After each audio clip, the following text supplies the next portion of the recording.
Allyship means we never stop learning. How much do you actually know about sex work?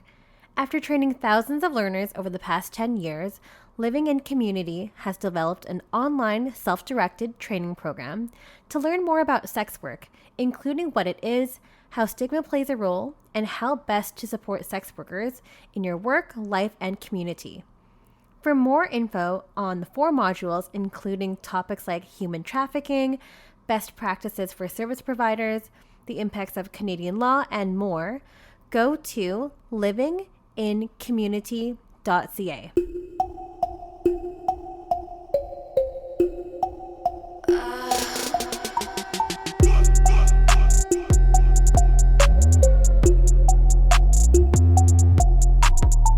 Hey everyone, welcome back to another episode of Stripped by Sia, your podcast for strippers, sex workers, and all the fancy naked people in between. I am your host, Steph Sia, aka Kimchi on stage. I always poke fun just to say that you probably cannot see me on stage, but by the time this is out, I would have been on stage as well for a surprise booking, which is a surprise to me. But anyways, I'm on stage sometimes as a dancer. I'm also online under the name Sia on camera. So I do various work as an adult creator, as a cam model. I'm on Sex Panther. I'm on all the sites. You can go ahead and check that out if you really want to.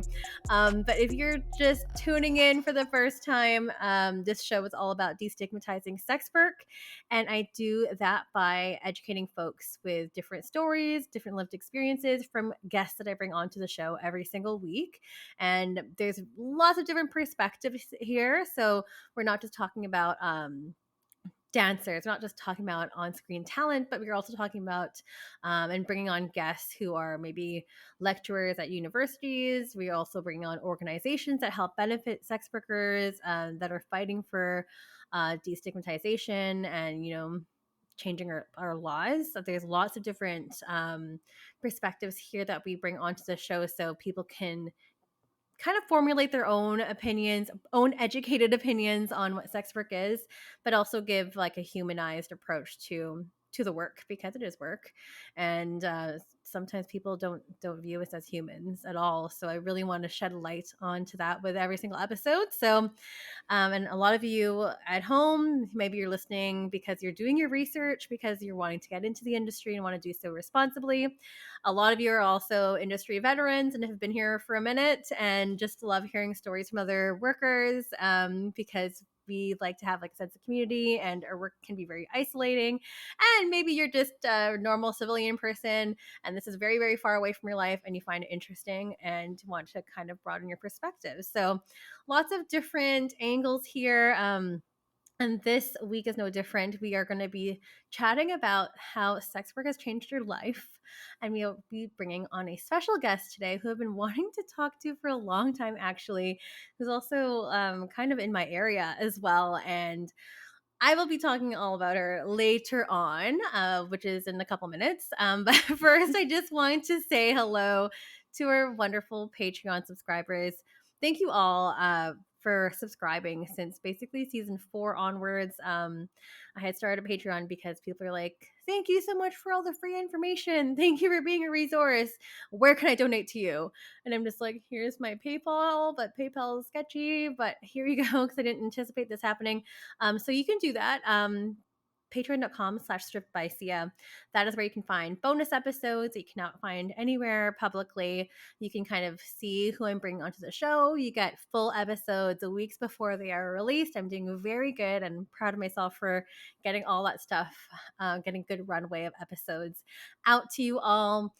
All the full video recordings are going to be on there as well. So there's lots of cool nuggets, and all that money goes towards the hosting of my website because that has a cost to it. So if you are interested, we have tiers starting as low as $4 Canadian a month. You can go ahead and check it out. Again, it is patreon.com/strippedbysia. So yeah, coming back to the episode, coming back to our esteemed guest, I am like super excited to chat with her today. Again, talking about her long career in sex work. No, seriously, it's been a long time. Oh, I guess like over a quarter century. She is spanning over decades. Has worked as a stripper, a waitress in strip clubs. She's also an intimacy specialist, the host of the Fearless Living podcast, best-selling author of the Independence Financial Security Personal Growth book. She also has a new memoir coming out as well, called and also aptly titled "How Sex Work Shaped My Life," which we'll be talking about today. I am very excited to bring on today's guest, Annie Temple, onto the show. Welcome, finally. Yay. Thank you so much for having me. I'm so excited to be here. I've been a fan of your show for a long time, and I love the mandate of bringing humanization to sex workers. I feel like that's part of what the mandate of my memoir will be. So, Hells yeah, yeah. I'm so happy to be here. Thank you. Yay! Yes, I mean, likewise, Annie. I've been following you for a while too, so from afar. And it's funny because, like, I think like Bruce Friedman kind of introduced us, like maybe I think it was last year, and I was like, I already know of Annie. Like, I'm like, I don't need the intro. Like, yes, I know. I'm like, this is like, it'll be a work in progress, but you're finally here, almost a year later, and also with this fantastic new memoir coming out very soon. Obviously, greatly timed at the time that this will be released, which we will definitely talk about in terms of like where you can get that and all the stuff. But I just listed a lot of things I had researched about you online. I always like to invite my guests, although like to speak about and kind of introduce themselves in their own words and terms. So I'm just gonna flip the mic back to you, Annie. Okay, thank you. So yeah, I am an intimacy specialist. I really actually finally came up with the perfect title for what I believe that I do. And it started with 27 years now of being in and out of the sex industry. And I started as an exotic dancer in 1997. And yeah, I went in and out of the industry, had babies, went to university, had surgeries, went through just quite a lot of different things. And I've loved reading sex worker literature, and I'm a writer. So I've been encouraged a lot by people for years to write my memoir. And I finally decided to do it. I finally decided in the last couple of years that I was ready to say what I wanted to say and put it all into a book. And really the big goal for me was, like your podcast, to put a face to the adult entertainment industry, and also to challenge people's beliefs, make people question their own stereotypes, not just about sex workers, but about anyone. Because when you look at me, I've always had people say to me, "You don't look like a stripper," when I was a stripper, or when they find out that I work in the sex industry at all. Usually people say, "Oh, you don't look like someone who would," and usually I look like pretty frumpy because I'm a mom, I'm like I don't dress up, okay? But yeah, so I just and that's the thing. We all look like human beings. So actually, yeah, I do look like a sex worker, which is the most hilarious thing. But yeah, so I wrote the book, and then before I had a chance to actually release it and launch it, my health took a sudden turn, and I had to go through a surgery. And then I decided to, because I had another book that I'd already published, the one that you mentioned earlier. It's actually called Annie Temple's Business Bible for Erotic Entrepreneurs, and it Hmm. provides like business information for people who want to work in the adult entertainment industry. And yeah, sex work, like if people, I love that word. Obviously, it's way better than prostituted. Prostitution. Like Yes. prostitution's bad, but like then they turned it to prostituted or prostituted. I see Right. a lot, and that is so victimizing, and it bugs me so much. And I love the Hmm. term sex work, but I also feel like that gets a lot of a bad rap. And so then I wanted my book to really kind of focus on the work aspect as well. And Yeah. so I use the term erotic entrepreneur. I love it. Yeah, I love I it love that too. term. And now intimacy specialist, and that really is the key, because I feel like we need to focus on the skills that we build and learn in this industry, and the people that we become because of what we've experienced as members of this very stigmatized industry, because it Hmm. changes you and it makes you into someone who can face the world, unlike Yeah. unlike most people, you know. Yeah, it really does though. There's so much truth in that, Annie. Oh my gosh. And we can definitely go on, and even just on that point by itself. But I think your story kind of demonstrates that fully, actually. So perhaps, I mean, I've read a good portion of your book. I'm almost halfway, which is really exciting. It is a story about your life, and you have had so many chapters in it, so many different iterations of yourself and different transformations and evolutions. Perhaps we can start off in the beginning and get the audience acquainted with your story as well. I know you mentioned you started dancing in, was it 96? 97. 97. Holy Yeah. moly. Yeah. That's amazing. It's, yeah, like, and in the world, it was a different time back then, especially the strip industry was also a different time. And I would love for you to start wherever you feel Sure. comfortable, at the beginning. Sure. So I left Kelowna under duress. I'd gone through a really difficult experience in Kelowna, and I was running away. I was, what do they call it? Pulling a geographical, as they say. And so I ran away to the big city, Vancouver, because, I Yes. live in BC. And my brother at the time was living in Vancouver, so it provided an in for me to get here.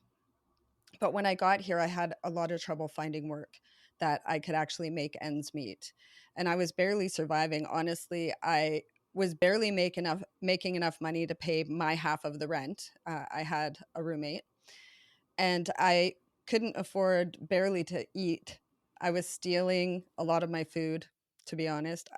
I wanted to keep shaving because I was a girl who shaved, and I would steal my razors because they were just so expensive, you know. Yeah. And I was working in retail, and I got jobs easily. I was the kind of person that when I went into an interview, I almost always got a job if I could just get the interview. But that wasn't happening for me anymore. I could get jobs in retail or minimum wage jobs in Vancouver, but I was looking for a waitressing job because I needed tips so that I could actually live. And no one would hire me because I didn't have the experience for a really busy downtown Vancouver restaurant. So I just couldn't find work, and I was getting extremely depressed. And I had a friend who was a dancer. She visited me, and she suggested, why don't you dance? Why don't you, even if you just work Sundays, you could make $100 a week on Sundays, you know? And back then, minimum wage, what I was making was $7 an hour. So $100 a week for one day of work sounded pretty fucking awesome. Pretty good. I'm not Yeah, sorry, I'm not sure. totally. Can we swear? Oh yeah, sorry. Yeah, yes, I forgot to mention that, I but thought yes, so. please swear. Yeah, I thought so. I thought I remembered that. It was okay. So then so she ended up leaving town, but she left me with the phone numbers of the agencies. And there were 3 agencies in BC at that time. That's Talent, Stripper Entertainment, and Deluxe Entertainment. And a couple of weeks went by, and I was still trying to find other jobs, and I finally just became so desperate. I was like, fuck it. I'm going to try this. So I phoned the first number on the list, which was That's Talent, and the agent there, a British man with a British accent, who a lot of people would know who I'm talking about, invited me in and said, come into the office so I can take a look at you. And I was like, ooh, I don't Right. know what that means. So, I shaved. I only shaved like my bikini area. That's how young and naive I was. Okay. But I shaved. I was like, is he going to make me take my clothes off right here in the office? I had no idea. But he did not. Yay. And he asked for my ID right away. So that smashed that stereotype out of the water right away, that Right. they were getting underage girls, were facilitating underage girls. And I was asked for my ID in almost every club I worked in. So, Yeah, I mean, that that's was that. something. Yeah, that's that, people. Yeah. For people who think that it's all just a bunch of underage kids in the bars. And I know that there have been, like my best friend, the one who gave me those numbers, she did start working underage in the bars. So it does happen. But by the time I started in 1997, it wasn't a thing anymore. Right. So I started. So anyway, he said to me, "You need to have a blanket, shoes, music, and costumes." And I had no money. I couldn't even afford my cheese and razors. And so I said, I don't have money to buy those things. And he said, okay. He said, go to the Marble Arch tonight at, I can't remember, 7 o'clock or 9 o'clock or something. And he said, bring a bikini and some high heels and ask for this guy. And so I went into the Marble Arch that night, and I didn't have a bikini, but I had a little stretchy dress, and I made $300 that night, which was about $50 more than I was getting on my checks every 2 weeks at my other job.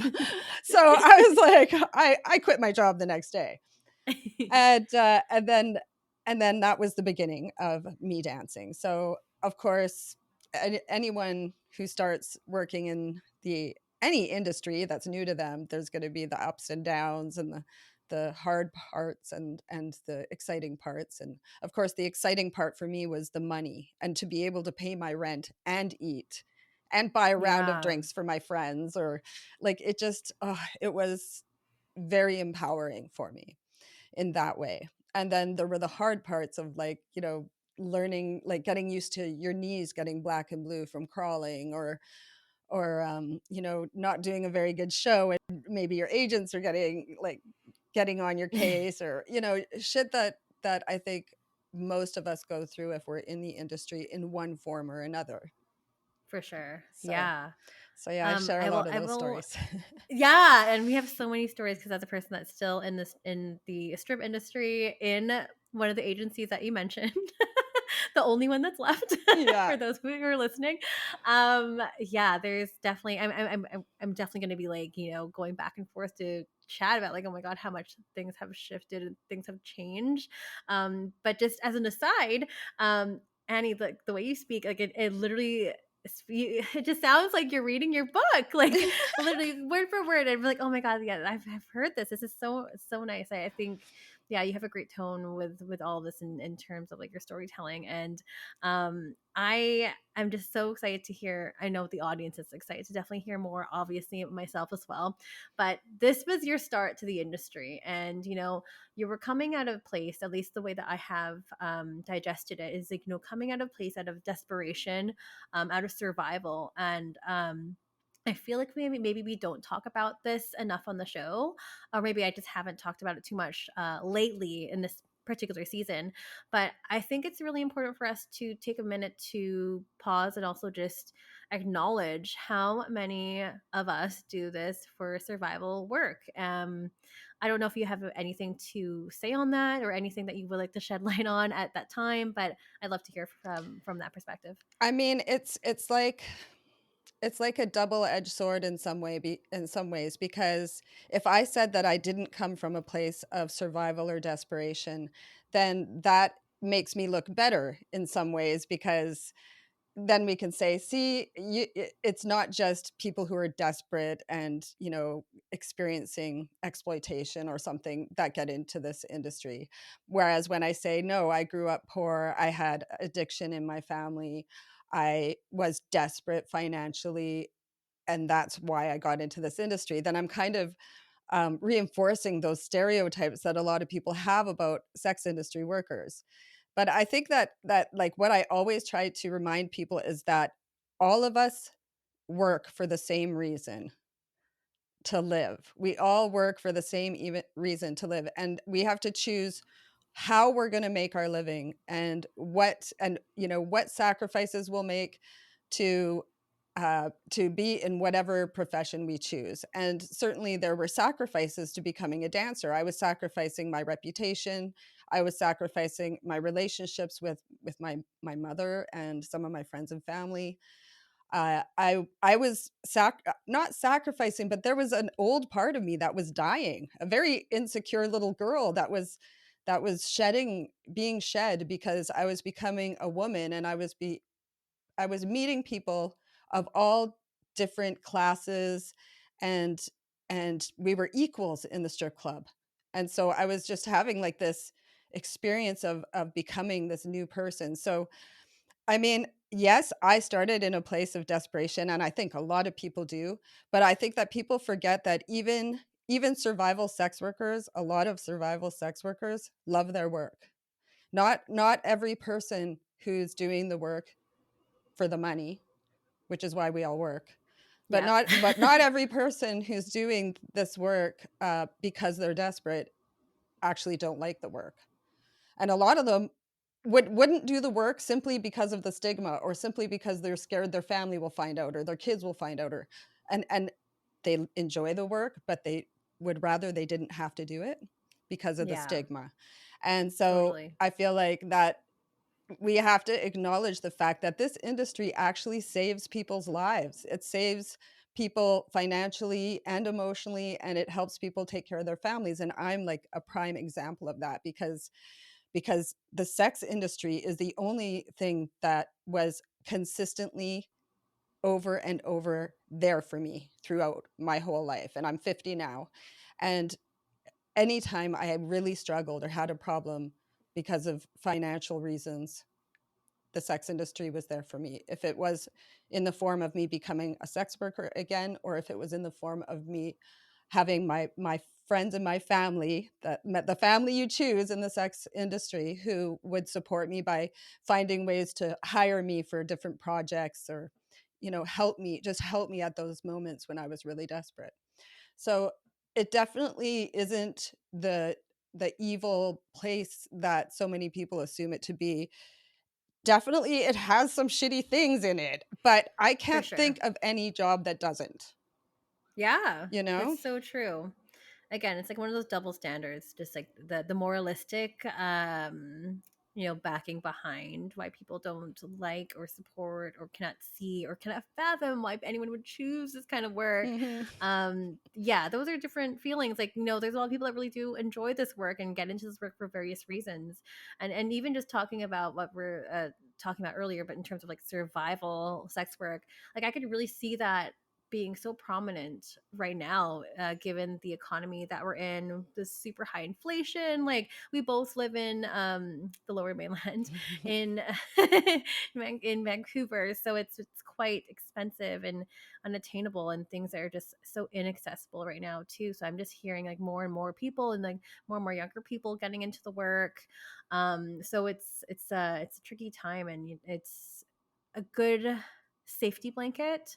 At least that's how I'm perceiving it to be, a safety blanket for so many of us. That really nice added income, or that can be your full-time income, because this might be the only work that you do, but it's there for us, and it's the only one of the only consistent jobs that I've like had for the past like decade, which is Totally. crazy.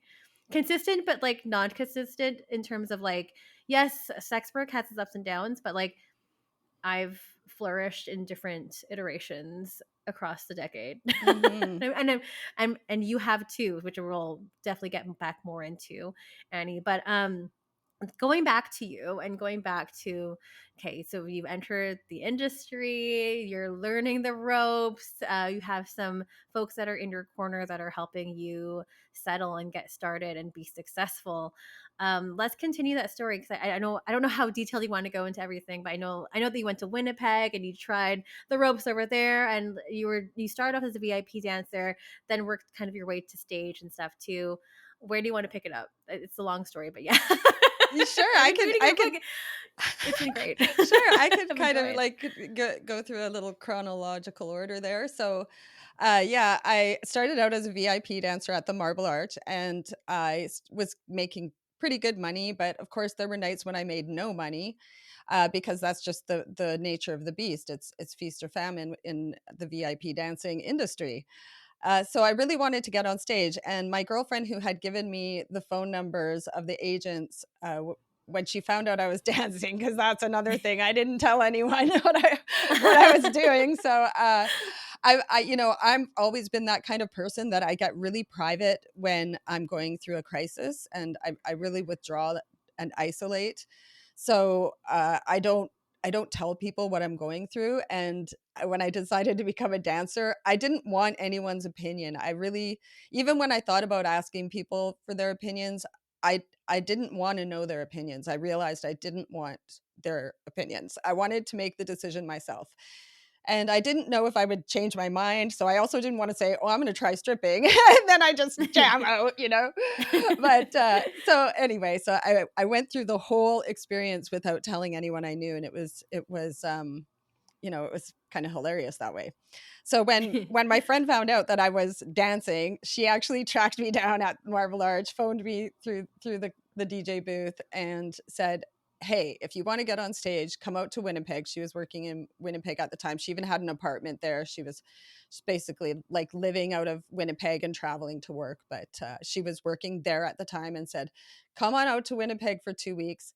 It's a good place to learn. And the reason it's a good place to learn is because they do something called the jam.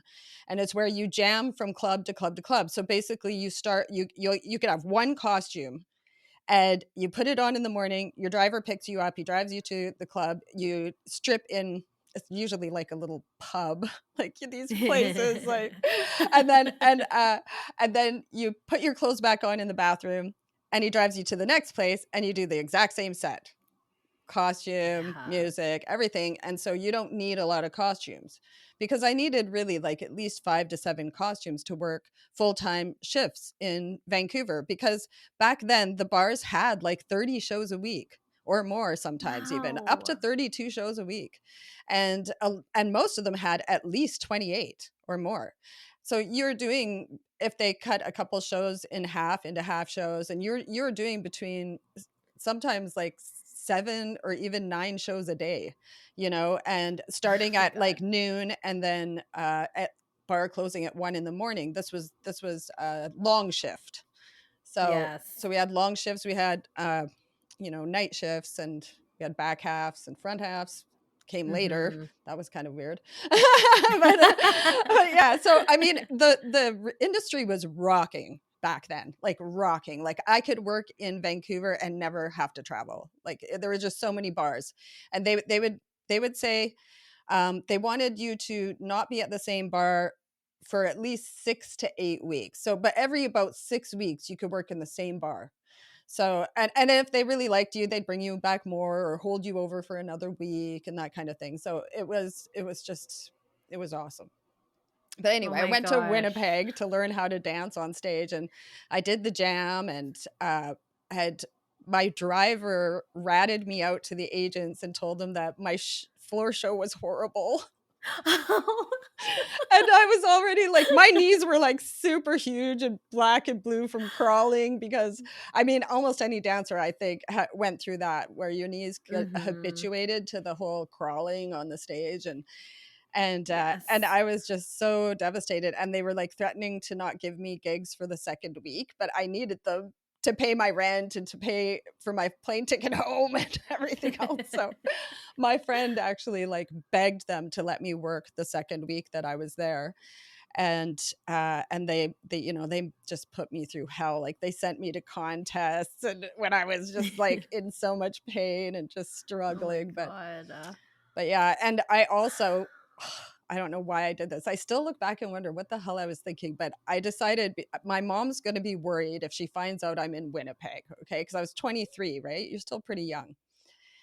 So I was too scared to phone her and tell her that I was a stripper. So I wrote a letter and mailed it, snail mail, to tell her that I'm in Winnipeg and I'm okay, and I love you. And I really believed that she would support my decision, but she didn't. She actually wrote back, and I received her letter in Winnipeg before.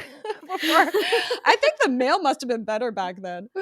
But so yeah, so she was not impressed. So I was just an emotional mess, and I couldn't wait to get back to Vancouver and do my VIP dancing at the Marble Arch again. And I never went back to Winnipeg. Oh my gosh. Well, I mean, I personally have not done the jam, but I know it still exists to this day. Yeah. Because I know many dancers that do that, and they are like ripped by the end of the week. Like bodies are ripped, and it's a lot. It's very, very physically demanding. And even just to like kind of talk to you and just have you talked to any current dancers that are working at this point? Because like those shows, like those numbers, those counts are like non-existent nowadays, unless you are maybe like a resident dancer somewhere. But like, for example, when I'm dancing at well, I'm pretty much almost out of the industry for strip industry at least. But when I'm dancing at Shakers, which used to be like T bars, I think the show maximum I think is like 9. So Oh, so they've cut most of those yeah. things. It's all half shows now. Mm-hmm. And then like if I'm dancing at Penthouse, I will be super transparent, all the stuff. That now I think is a 12 show. Yeah. Yeah. And even Yeah, even when it's I was like not. before pandemic, that was like 15, like 13 to 15. And now it's like less and less and less and less. And it's like, oh my gosh. But I hope they're Shifted. paying better because like we were making between 35 and 45 a show back then. Most of us. The features were getting like 50 or more, but between 35 and 45 for the majority of like especially if you were new, you were at 30 to 35. And then oh wow, yeah. That's really low. Yeah. Yeah. But I mean, it was Nowadays, it's like 1997. yeah. And if you get 30 shows in a week, even at $30 a show, that's quite a lot of money for a woman back then. So Totally. Yeah. yeah. I mean, to contrast that a little bit, I will say that shows for feature dancers now start at 50, but some of them will not go up very high. So, and that it's now 2024. So I'll leave it at that. Yeah. Well, and even while I was still dancing, like the clubs were closing one by one. Yes. And they were then they weren't open on Sundays anymore. Then they were only open at night, and then they were gone. And then the municipalities started passing bylaws in all of the municipalities that they wouldn't allow any new strip clubs. So each time a strip club would close, we would know that it wouldn't, if they were all gone in that municipality, they're gone forever unless someone changes that bylaw. So it was very, very sad to watch the industry go down. But I feel like there was just so many reasons for that to happen, and not least of which was just like, the stupid decisions that a lot of the agents and club owners made, like the free shows and yeah, like I don't know if any of the young people know about the free shows they used to make us do for a couple of years. It was crazy, like to be able to work at the Marble Arch or the Drake or the Fraser Arms or like any of the really nice clubs. It just started at the really nice clubs. Then you had to do a free show a day, and then they split that into 2 free half shows a day. Oh my god. Yeah, it was insane. And then it went to like fast. every club in BC, and the only reason that eventually phased out was because dancers just stopped working here. They started working only in other parts of Canada, mostly. Yes. And I will say, yeah, we have like, a lot of people moving out or working in Alberta, or they'll go out to Winnipeg or Brandon, Manitoba, and make their bank and come home here, or try to go out to Ottawa and stuff too, because like the politics here on the West Coast in terms of the strip industry is like something else. And I will do that episode one day when I will definitely be listening to that one. That's like likely coming next year, but yes. But back to you, Annie. I mean, going back to your story too, and you're working in the industry. I don't know if you want to also talk about pregnancy and also talking about your role as a mother and how you were able to kind of intertwine sex work with that as a mom. I'd love to hear about that. Sure. But also, for anyone who's watching, is that like the sculpture behind you? Is that yes? Yes. Okay. I was like, oh my gosh. I was like, is that you? Oh, so cool. Yeah, that was when I was pregnant with my second child. A bunch of my dancer friends threw a baby shower for me, and one of the things that they did was they brought this whole clay kit, and they got me to get naked and they put this plastic thing on my couch, and I sat down and they all just laughed and plastered me like and I had to sit there for so long, and then they peeled it off of me, and I still have it to this day, and it still reminds me of that wonderful experience. But yeah, I'm so glad they did that. That is the coolest thing that is the coolest anyone thing. ever did at a baby shower. I was like, that is the best. Yeah, I love it. Amazing. Yeah, it's beautiful. I had to comment on that. But yeah, sorry to interrupt you. Please, no, not please at all. Go ahead. So being a mother, I mean, the reason I left Kelowna in the first place was because I had an abortion, and I was really deeply ashamed about it and didn't tell anyone about it. And so a big part of the reason I ran away was so that I could just be away from all of the people that I had kept my secret from, really. And I was just traumatized, you know. And so so later on, when I became unexpectedly pregnant with my first child, my oldest daughter, who is now 24, I it was unexpected, but there was no doubt in my mind that I was going to keep the baby. I'd made a promise to myself that I would never get an abortion again. So um, I ended up having 3 children, and none of them were planned. Well, I knew I wanted children, so I planned to have children and more than one, but I never planned it at the moment that it actually happened. It was all like accidental pregnancies. And my kids come from 2 different fathers. My oldest daughter has a different father than my 2 younger kids. So I've been a single mom. I was a single mom with my first daughter. Then I got involved with the next dad of my kids. And then we broke up, and I was a single mom with 2 kids. I had sex with him, got pregnant. We got back together. And then we broke up, and then I was a single mom with 3 kids. And now I recently separated from a long-term relationship from another gentleman who isn't a father of any of my children, but was more of a father to them than anyone else. And I'm a single mom again, but now 2 of my kids are adults, and Yay. it's such an incredible experience to watch, to remember holding my little infant baby girl in my arms and being so worried that she would reject me one day if she found out I was a strip when she found out I was a stripper, or and not Mm. knowing what the future would hold. And now I know what that future held, because it's unfolded. A lot of that mystery has unfolded, and my children have turned out to be these incredible human beings. And a large part of that, I believe, is because of me being a sex worker. And uh, it prepared me to be a really non-judgmental, loving, compassionate person who's really good at communication.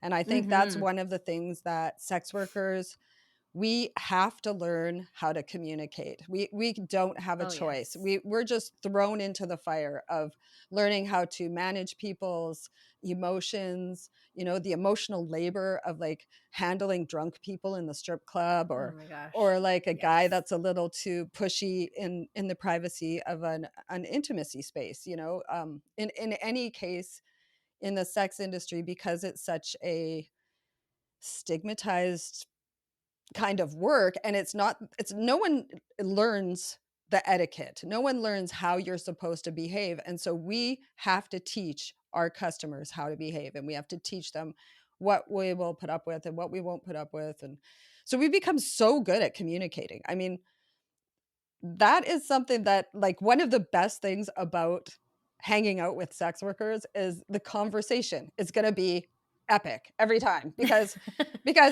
we're all just fucking great conversationalists, you know what I mean? It's so true. But yeah, because even if you're doing webcam, there's got to be like some really epic fucking communication happening. And so when I became a mother, I felt like, wow, this is great that I can use this ability to try and be a good mother. And then I built all of my parenting techniques out of one desire, and that desire was to make my children feel as safe with me as they possibly could feel, so that they would, number one, still love me when they found out I was a sex worker.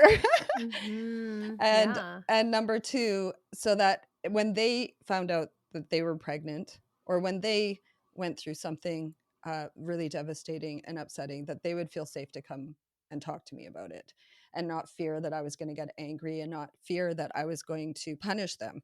And so their whole childhoods, i I started out, not that great, but I got better and better and better uh, at creating a really safe place for them. And I think that was the best thing I could have done. And it was all because of the industry that I was in. And a large part of it was because I saw all these other strippers with kids, and their kids were so well behaved.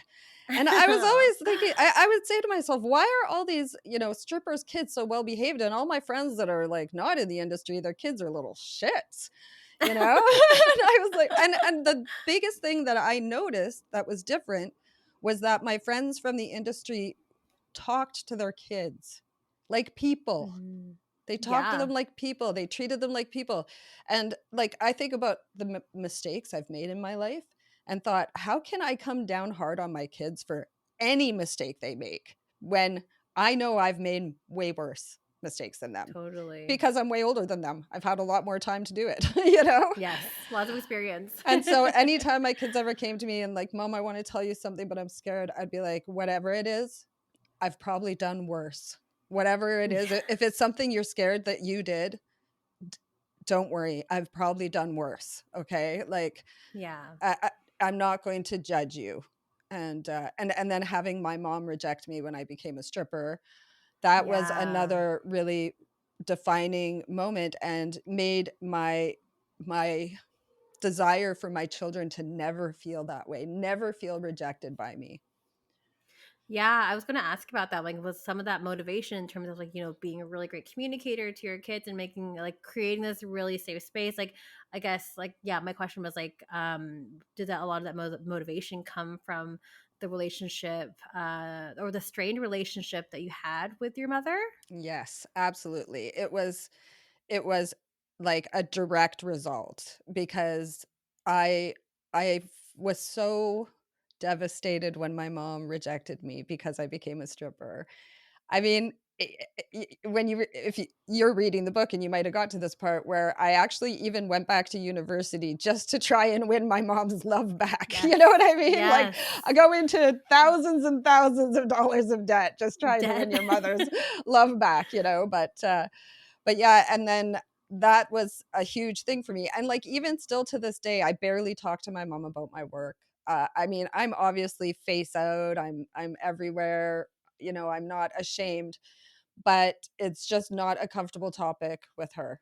It's just not. So, and Alan, I know that my children will never ever have that experience with me because they already know that they can come to me for any reason, and they do, and that's the best reward in and of itself. Even though sometimes maybe I don't want them to tell me everything, like That's oh, too much. it's like oh God, please handle some of this stuff on your own because I'm worried, it's stressing me out. But yeah. I mean, some a question that I have for you that just came up in my head because like I have had episodes talking about motherhood before my earlier seasons, but those were with folks that had like newborn babies and toddlers and stuff, and then a lot of questions that we got in those episodes are like, how will you handle this conversation with your children talking about your sex work?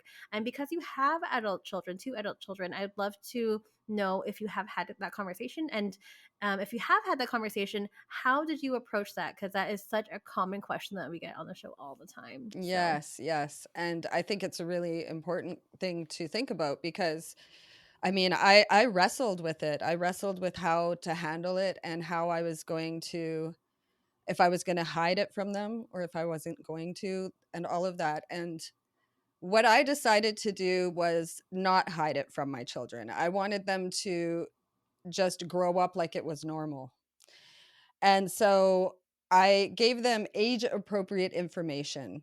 So when my youngest was like 5 or something, I think, or my oldest, I should say, was like 5, she said, "Mommy, what's an exotic dancer?" Because she had heard me say that, and she'd heard me say that's what I do. And I said, "It's a beautiful dancer." Truth, mhm. right? Yeah, no lie in that. Not a lie, not a lie. But I didn't say, oh, mommy takes her clothes off to a bunch of men hooting and hollering and throwing money. Right. You know what I Yeah, mean? yeah, yeah. Because she's 5 years old. And honestly, that I wouldn't Yes. say that to my adult children. It's just not the kind of thing you say to your kids. And I Right. think that's what Right. people don't really understand when they like outside of the industry. People outside of the industry don't understand that like they assume that parents in the sex industry are being indiscreet with with our children, Right. which I that's not my experience at all. In fact, the majority of people I know have hid it from their children. They've hid it. Mm-hmm. They didn't let their kids grow up knowing like I did.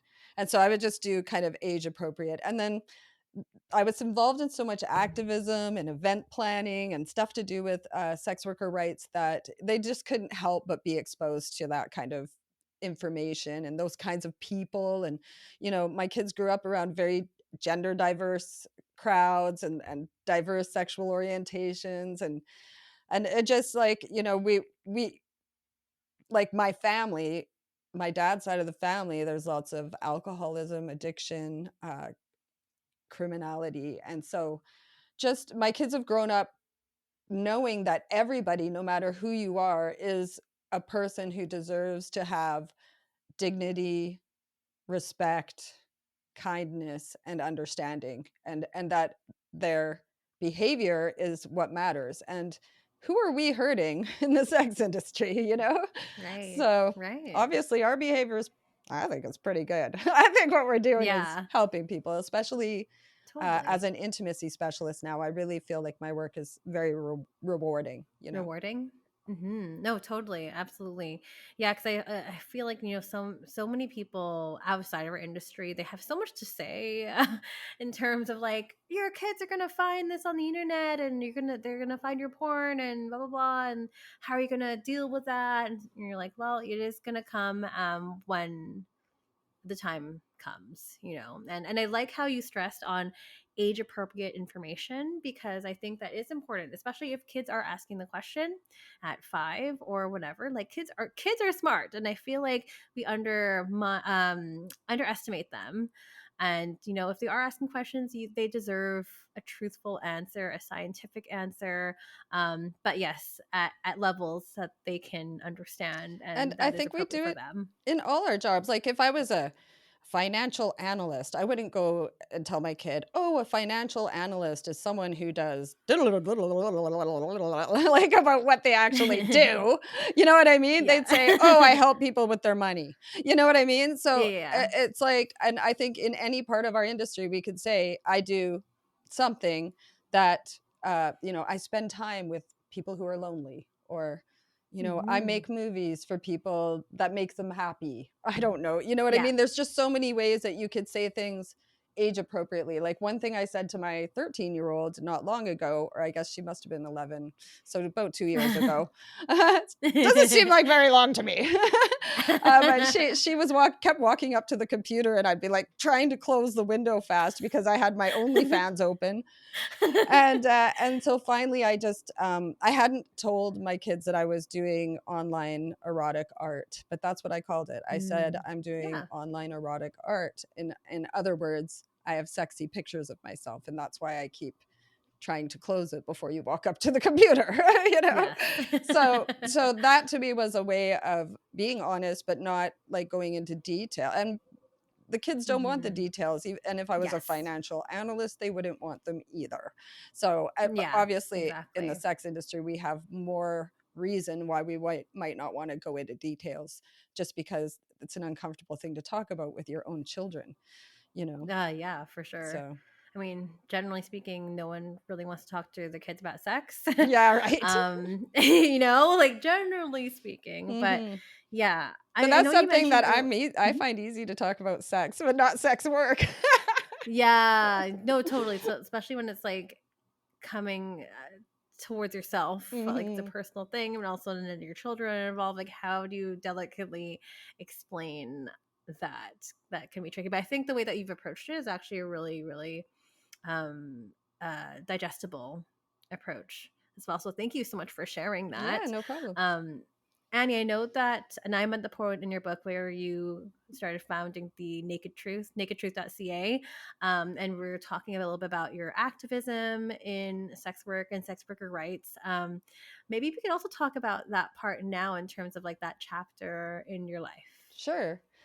Yeah, well, oh my goodness. Something that the younger dancers may not know that I don't really think about it a lot, but I've been recording my memoir, so I was reading the chapter recently out loud into a microphone, and so that I could release an audiobook. And I was at the part in the book, and this reminded me that there was a time in BC when dancers couldn't get tipped because in our liquor control bylaws, there was a no contact rule that was interpreted differently by different bylaw officers. And one of the ways that it was interpreted was if someone held money out to you and you touched the money at the same time that they're touching it, that would be considered contact.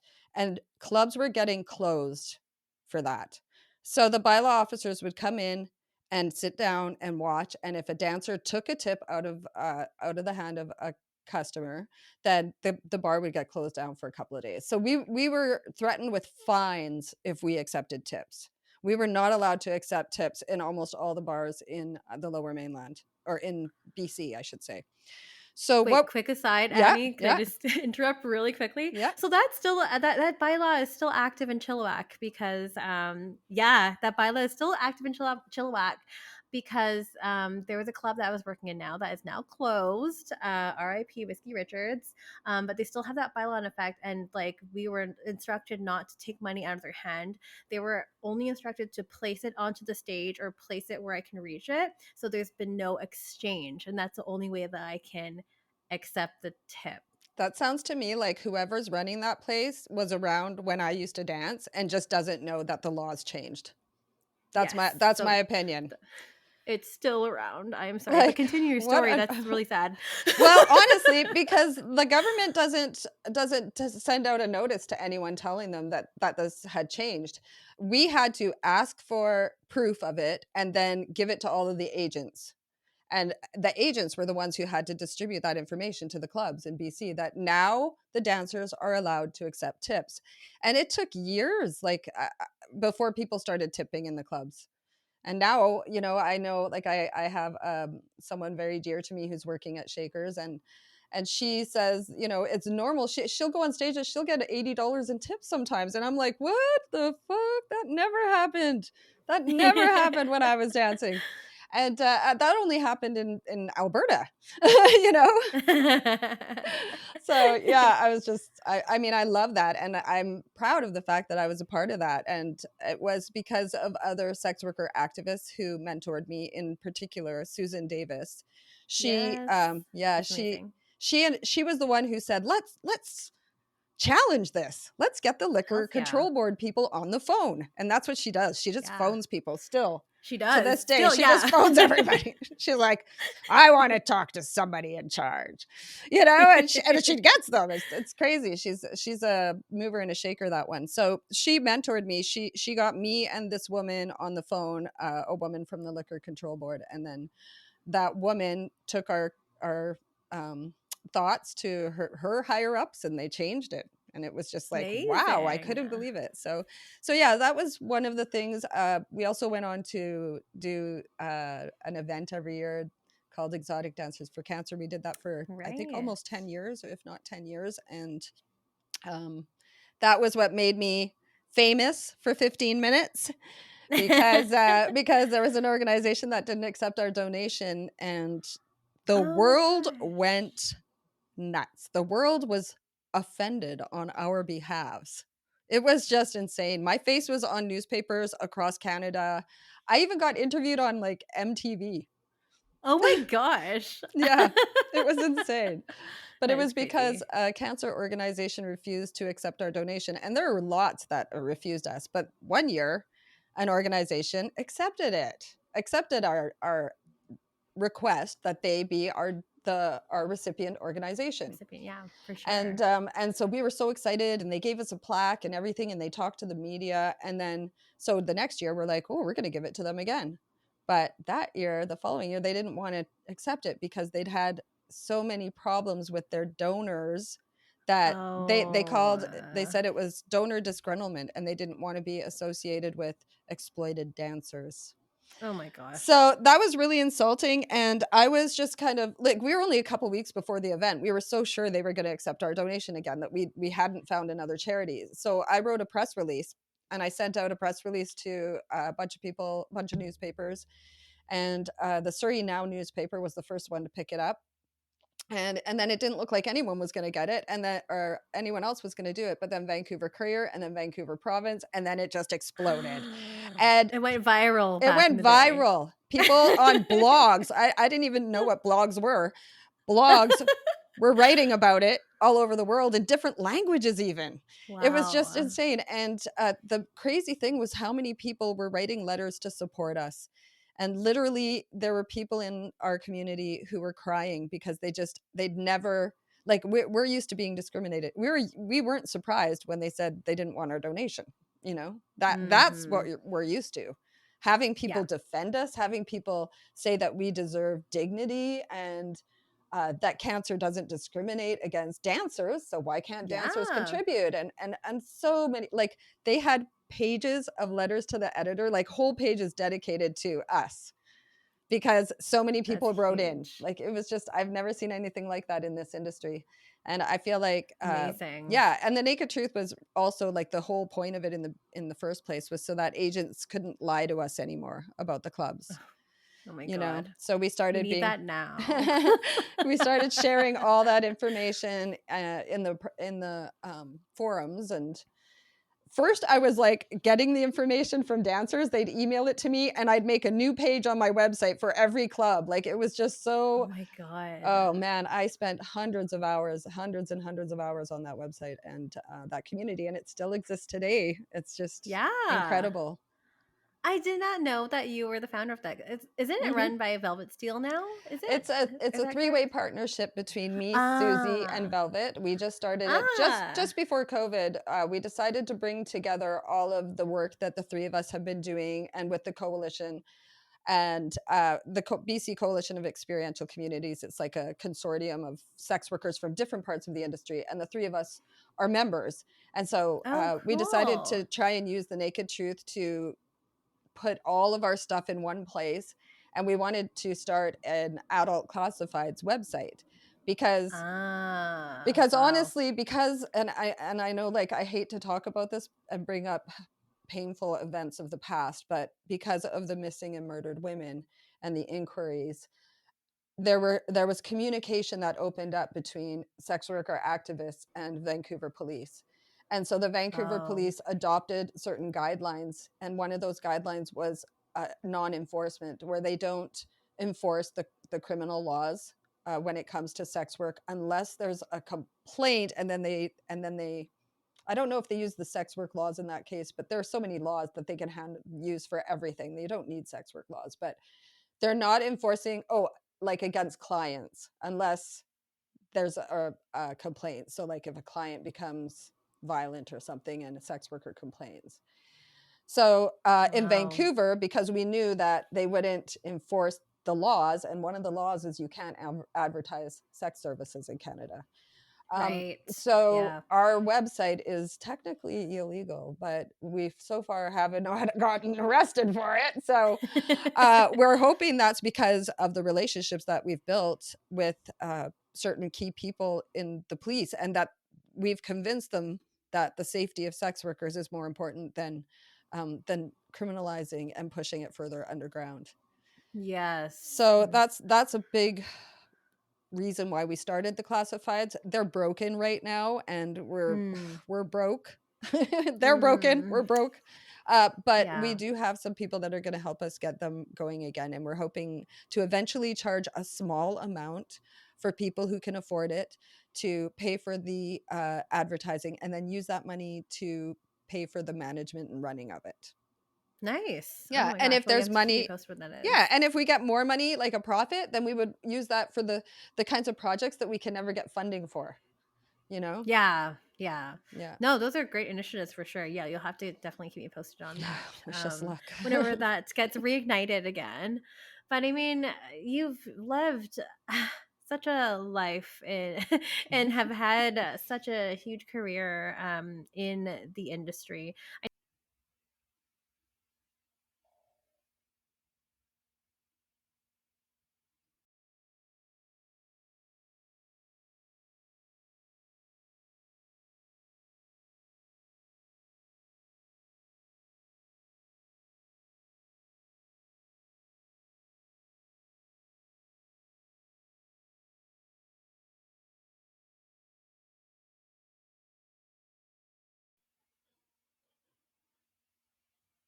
Mhm.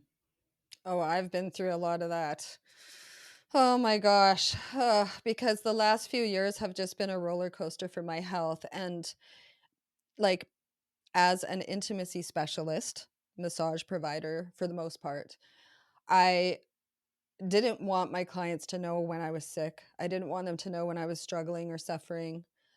So I had to do a lot of fancy footwork. I had to like put on like the best show of my life sometimes, and I had to manage their behavior a lot because I was fragile. So I made a real effort to get to know my clients by keeping a rating system of them, notes on them, and so every single client I can decide whether I'm going to take them back again, because having health issues, any sex worker knows who has health issues that like our work requires emotional labor. It's exhausting. It can be very exhausting when we're struggling and when we're suffering, if we have a client who's really difficult, especially. But even just with wonderful clients, it can be exhausting, and it has nothing to do with them. It just has to do with our own fragility. So it's definitely played a role in my experience as a sex worker, but it's played a role in my disability in a very, very positive way, because I wouldn't be able to put my kids in activities if I wasn't a sex worker. I wouldn't be able to take my kids on holidays if I wasn't a sex worker.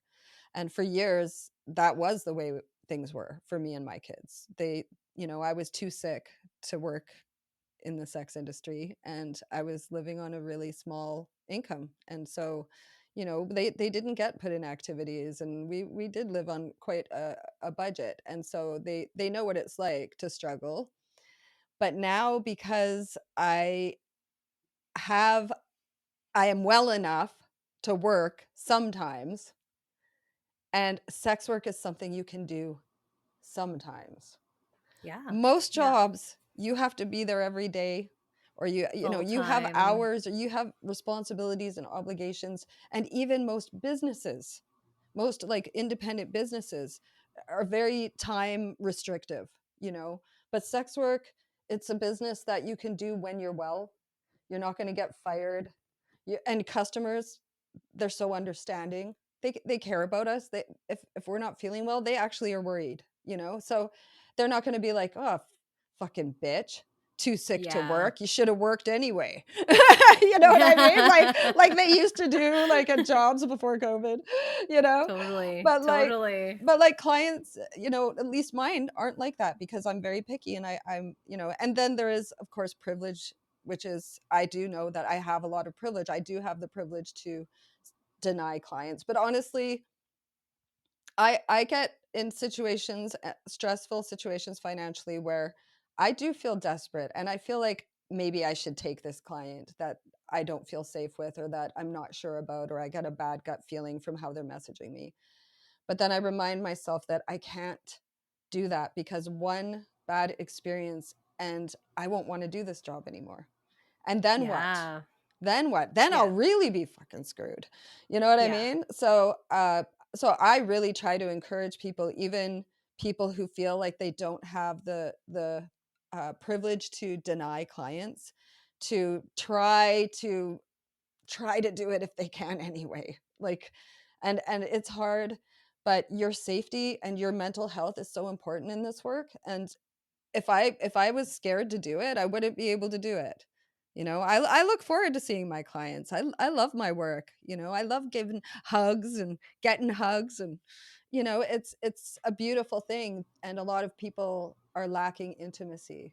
So to Yeah. finish my story about my disability, in September of last year, I ended up having what was left of my large intestine completely removed, and I was given a permanent ostomy. So now I have a permanent poop bag on my stomach. And I really was scared. I thought that I wasn't going to be able to keep doing my work, because I thought people would find me disgusting and would be grossed out by it. And, I do my work in lingerie, and I people would see it, and it's not like I could completely hide it. And then what about my OnlyFans? What about all my nude modeling. I love nude modeling. It's one of my favorite things to do. Like, I love posing sexy for a camera, and I thought I was going to have to give all of that up. And I actually didn't give it up. And one person in particular really inspired me. That's Go Ask Alex. Yes, I was just Yes. gonna bring her up. God, Yeah. I love her. I love her. She actually gave me a subscription to her OnlyFans for a year so that I could get comfortable seeing someone being sensual with an ostomy. And that was just such a gift. That was such a gift to help me not feel like I'm not sexy anymore. Because when you watch that woman, she fucking sexy. You know Yeah, what I she mean? is. And if she's sexy, then why wouldn't I be? Why can't I be? You know? So one of the first things I did after I got the ostomy, or had the ostomy surgery, like the day I got home from the hospital, I had a shower with my new bag, and then I got out and I grabbed my phone and I took some pictures of myself in the mirror naked. And I just was like, I think I'm beautiful. Even with this Mhm. bag, I think I'm beautiful, and I'm going to force other people to face whether they think I'm beautiful. Just face it. Just, Yeah. because some people are probably grossed out when they see my photos. And I've had people say to me, how can you show those photos? How can you show pictures of that? Isn't that something private that you should only share with your partner? Oh yeah, my Mm. partner and all my clients. but like, and I just say, you know what? It was the people who showed their ostomies proudly, and the people Hells who do yeah. like bikini modeling and lingerie modeling and bodybuilding, and Go Ask Alex. It's the people who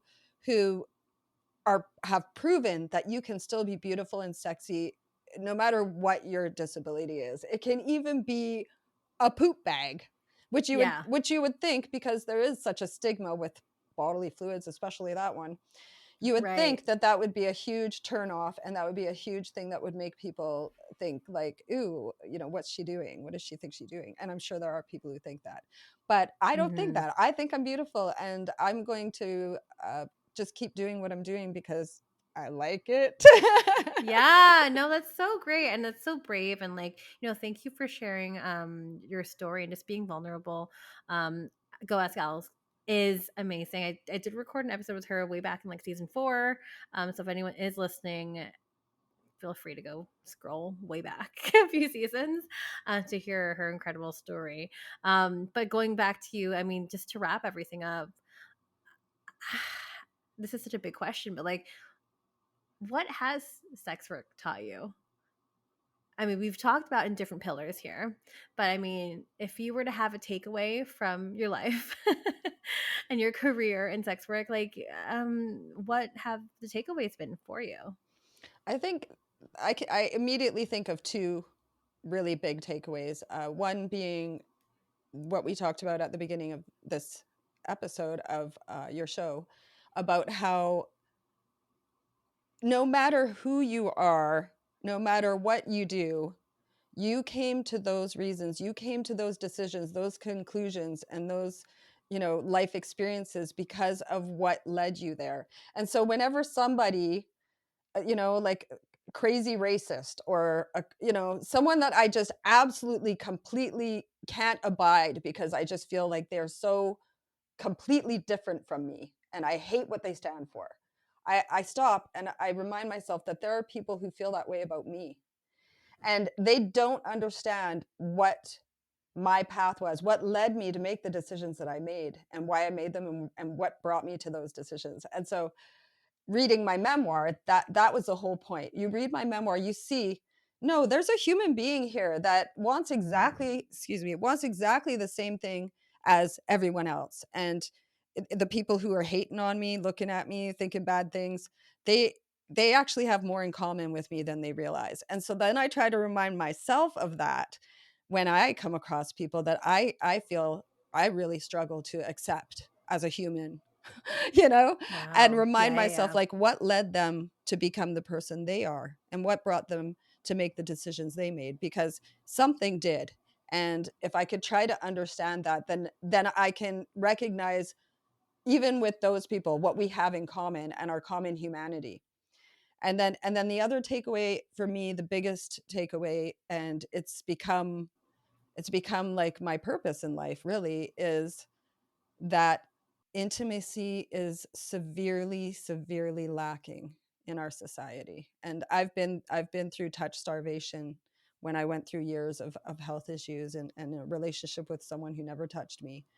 And I it's devastating. It's devastating to go through that. It's devastating not to have intimacy in your life when you, especially if you're disabled, if that's the reason you can't have it.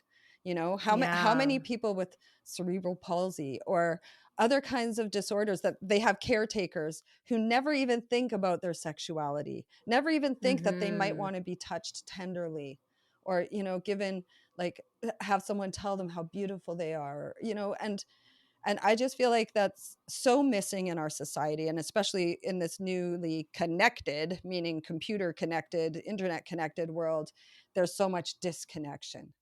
And so I feel like that's kind of become my calling, is to express the importance of this need for intimacy by everyone, people, you know, all of us, and especially after COVID, because it divided us so much.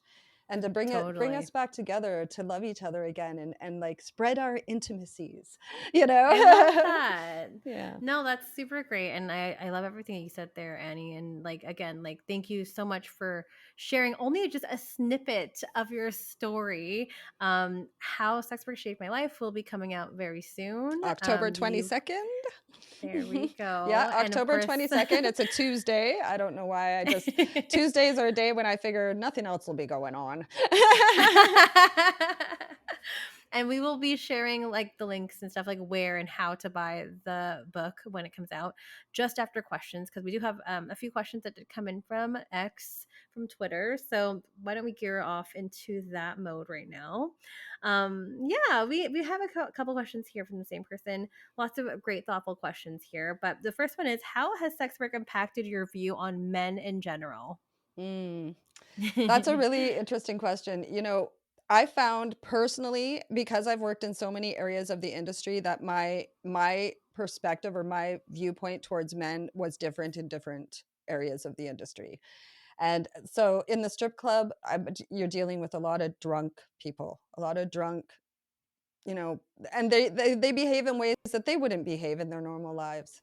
You know, even I behave in ways I wouldn't behave when I'm wasted. You know what I Yeah. mean? So I mean, it's kind of understandable, but it can, because you get some of those real belligerent asshole guys in the strip club. And even if 95% of the guys are really nice, those 5% or even less that are assholes will just make your walls go up, you know? Oh yeah. And so I Oh remember yes. having to constantly battle this uh, kind of like anger, not anger, but just like I would look at men like they were so inferior when I was a stripper, you know? And I struggled with that, honestly, because I didn't want to look at men that way, especially after my son was born. Hmm. I wanted to treat men equally, but like they just seemed, I just felt like I had so much power over them, and they acted like such dumbasses. But I really believe now, looking back, a lot of that was just the alcohol, you know. Mm-hmm. And they're also, I find a lot of strip club guys aren't the type of guys who will actually go out and purchase intimacy from Oh yeah. services Yeah, from yeah. someone, and so they don't have the skills of how to behave with a person who works in our industry. So I found that was a struggle for me. But as a sex worker working like one-on-one with clients, and as an intimacy specialist, I feel like my love of men has really just grown. And whereas I used to be a lot more like narrow in my idea of what I found attractive in a man, it's really expanded now. It's expanded now where I have trouble walking around because I find every man attractive. I'm like, I just think they're all beautiful, and I have to stop myself from like reaching out and like touching people, because I just want to give them love, you know. And so you know, it's just, I think it just depends, because in my situation now, I can say I can turn down any client that I don't want. So I just surround myself with good people, so I'm always having a good experience. Whereas when I was working in the strip club, you know, Yes. anyone can come into the bar. I hear you with a lot of that. I completely hear you with a lot of that, Annie. I have to agree in some certain capacities for sure. No, but a great question, really interesting question. Thank you so much, Allison, for sending that in. We did have another question here. What did sex work help you discover about your sexuality that you didn't know before? That's a good That is question too. such a good one too. Okay, so I mean, I don't know if I really represented this in my book. I don't think I did, but like before I became a sex worker when I was really young, I was like I remember I took my boyfriend's girly magazines and threw them all away. Okay, so I was one of those women. So I Oh did a my complete gosh. evolution in the way of my sexuality. I went from being very insecure and jealous, and and that changed. I started to not feel like I had to compete with other women, not be as jealous, not be, as like crazy. um, but also when I got into doing intimacy work, I I started to, because I was enjoying myself so much. I felt kind of guilty because I was in a relationship at the time. And I felt kind of guilty. I was like, I really love like this intimate experiences I'm having with these wonderful gentlemen. And meanwhile, my partner's over there and he only gets to be with me. So I suggested that he go and see a provider and have some Mm, excitement of his own. And yeah, that's something I would never have felt comfortable with in before. previous relationships. And Right. I don't even know if I would have been comfortable with it if I hadn't learned through my own experience that you can have intimacy with different people and it doesn't change your feelings about your partner.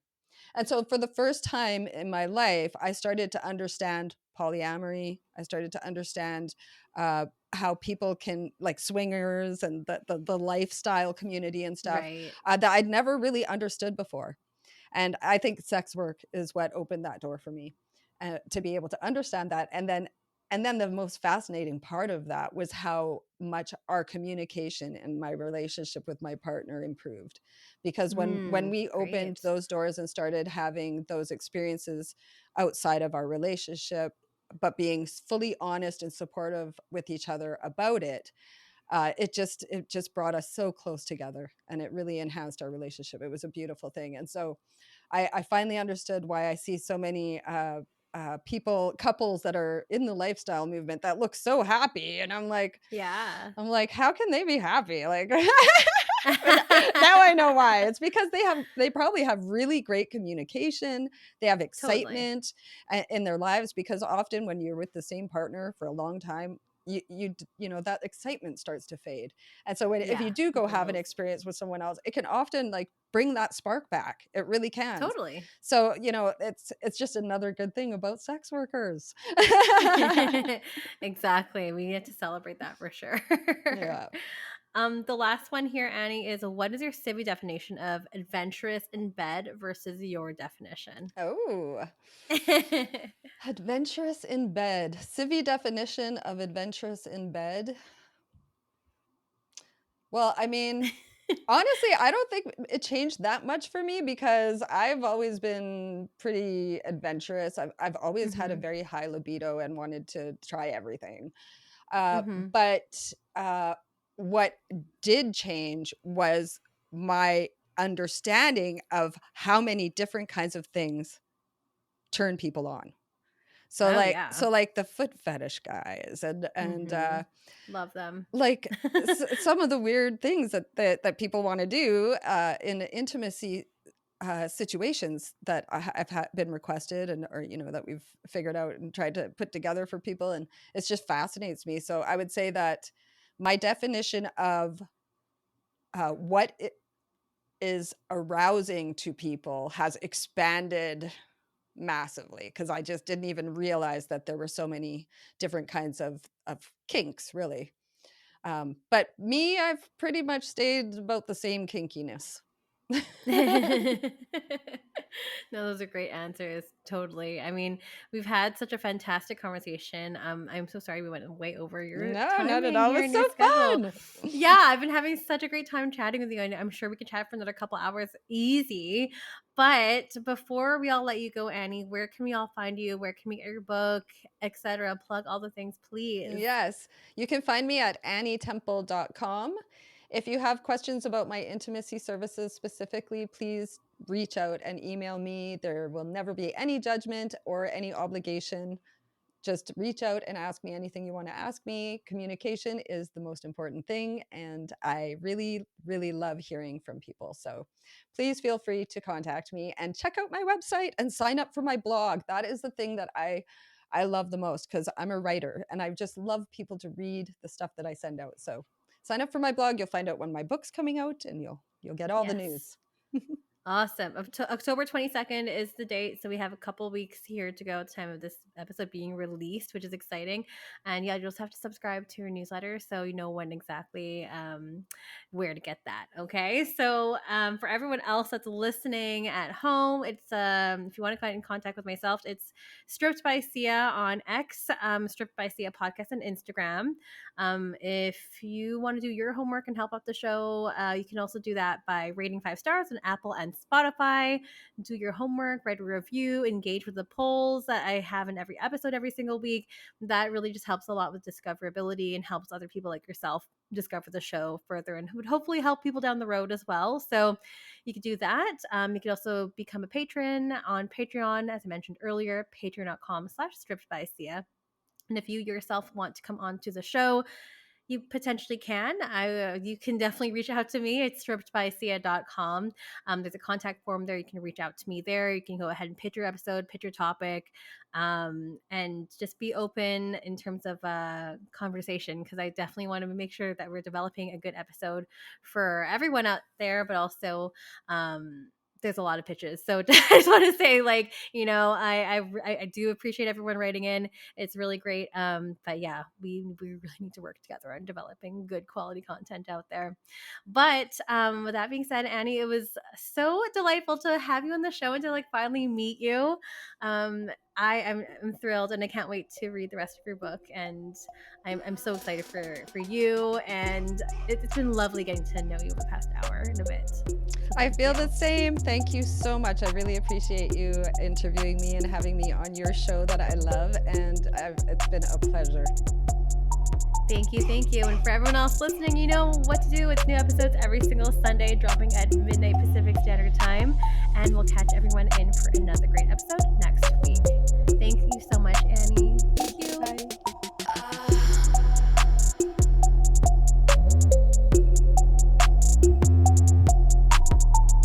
You're listening to Stripped by Sia, hosted, produced, and edited by Steph Sia. Music by Ted D. Graphic design by Maria Bellandarama, and photography by Ian Dabrin.